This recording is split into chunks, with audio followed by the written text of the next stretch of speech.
Bueno, vamos a hablar de economía. Los diarios decían en el fin de semana pasado que entraban 24.000 millones de dólares del Fondo Monetario y dice que los mercados habían reaccionado positivamente.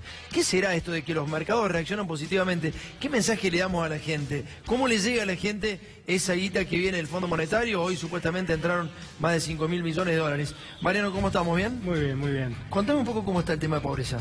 Primero hay que explicarle quizás a quien nos mira que la pobreza que se mide en la Argentina no es si a vos y a tu hogar le faltan cloacas o tenés que viajar 3 kilómetros para llevar a tus chicos al colegio, sino en la pobreza lo que medimos es si vos y tu hogar tienen los ingresos suficientes para comprar los bienes y los servicios de una canasta que se define por ciencia y por política. Sí.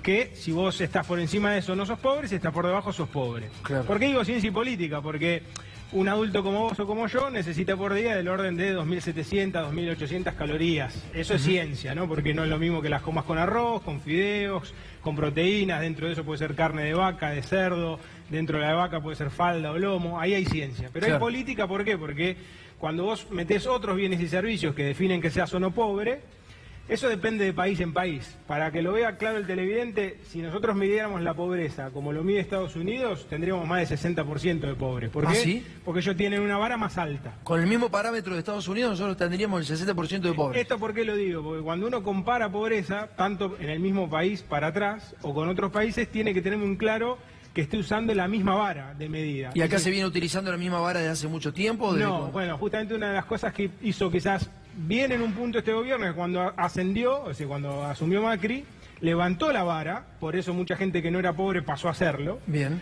pero no lo aclaró. Y entonces, en el fondo dijo, arranco un nivel de pobreza más alto, sin haber aclarado que es porque la vara, ¿no?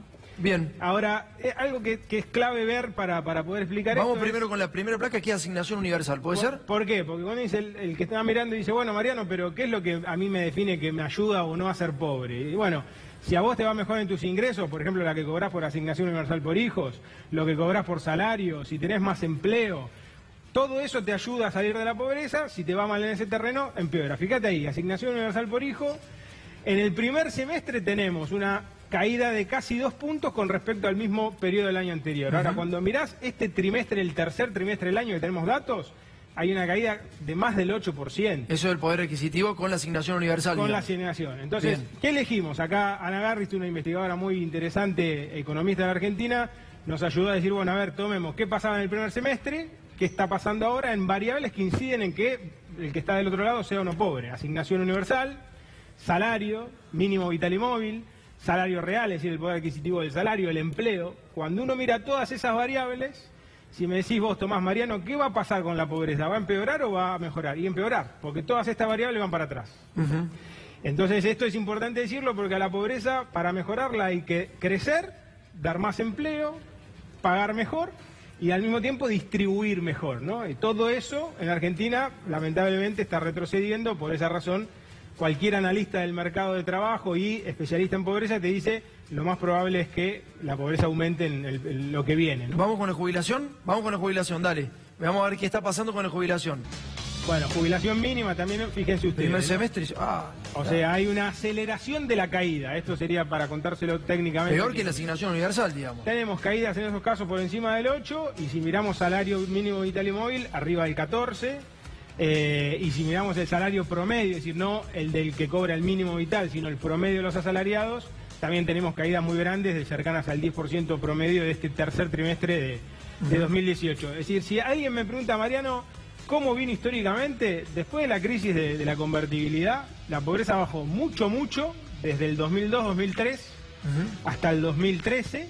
Pensá que en el 2003 Néstor Kirchner agarra el gobierno con una pobreza cercana al 60%, 56,9%, y hasta el 2013 ahí llegamos a un nivel del orden del 26-27%, o sea, casi 30 puntos de reducción de la pobreza. Es una reducción muy brutal. A partir de ahí nos quedamos. El 14 sube, el 15 baja la pobreza, el 16 sube, el 17 baja y ahora está subiendo. Es decir, ¿qué conclusión le podemos dar a los que nos miran? Es cuando la economía no crece y está en recesión y se distribuye peor, la pobreza sube. Vamos con el salario mínimo, a ver cómo impactó en el salario mínimo el primer semestre y el cuarto trimestre, ¿sería? ¿O el tercer trimestre?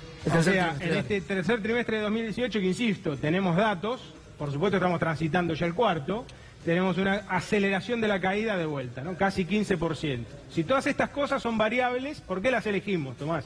Porque son variables que te permiten inferir qué va a pasar con la pobreza, porque obviamente si le cae el salario al que cobra el mínimo, evidentemente esa persona y ese hogar corra mayor riesgo de pasar a ser pobre, ¿no? Claro.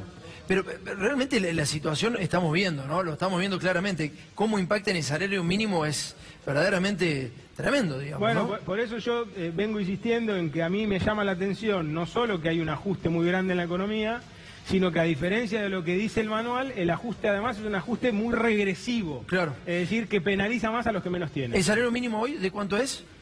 Y ahora exactamente el número lo tengo en la cabeza, digo, pero la caída es brutal, digo, ¿no? Ahora lo buscamos la información. Dale, y vamos ahora a ver qué pasa con la pobreza, pero según franja etaria. ¿Dónde ha pegado más? A ver, dale. Y fíjate vos, ¿no? Por supuesto, la pobreza cuando solemos decir que al rango etario más bajo llegamos a niveles que superan el 40%.